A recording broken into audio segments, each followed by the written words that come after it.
बहुत समय पहले की बात है। एक छोटे से गांव में एक औरत रहती थी जिसे लोग घर की चुड़ैल कहते थे। उसकी छवि बेहद डरावनी थी। सफेद साड़ी, लंबे उलझे बाल और उसकी आंखें जलती हुई लाल रोशनी जैसी लगती थी। रात के समय गांव में अक्सर लोग उसकी परछाई देखकर डर जाते थे।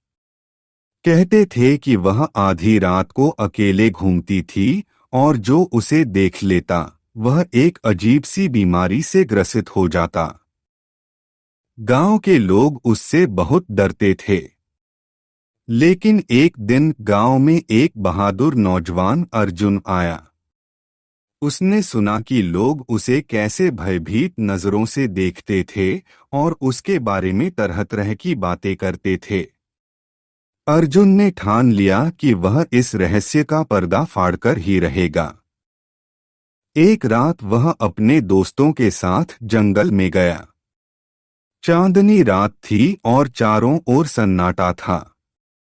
जैसे ही उन्होंने जंगल में कदम रखा, ठंडी हवा का एक झोंका उन्हें महसूस हुआ और अजीब से आवाजें सुनाई देने लगीं। उसके दोस्त डर गए, लेकिन अर्जुन ने अपनी मशाल को ऊंचा उठाया और आवाज की दिशा में बढ़ने लगा। अचानक एक पेड़ के पीछे से वही घर की चुड़ैल सामने आ गई। उसकी आंखें अर्जुन को घूर रही थीं।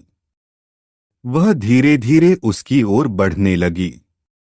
अर्जुन ने हिम्मत करके उससे पूछा, तुम कौन हो और गांव वालों को क्यों डराती हो? तब चुड़ैल ने अर्जुन को बताया कि वह दरअसल एक बेगुनाह औरत थी जिसे गांव के लोगों ने गलत समझकर मार डाला था। उसके आत्मा को कभी शांति नहीं मिली और अब वह उसी जंगल में भटक रही थी। उसने अर्जुन से विनती की कि वह गांव वालों को बताए कि वह बदले की भावना से नहीं, बल्कि सच्चाई सामने लाने के लिए भटक रही है। अर्जुन ने उसकी बात मानी और अगले दिन गांव वालों को चुपचाप उसकी कहानी बताई। धीरे धीरे लोग समझ गए कि वे गलती पर थे और उन्होंने उस औरत की आत्मा की शांति के लिए पूजा करवाई। इसके बाद से वह चुड़ैल कभी नहीं दिखी और गांव में फिर से शांति आ गई।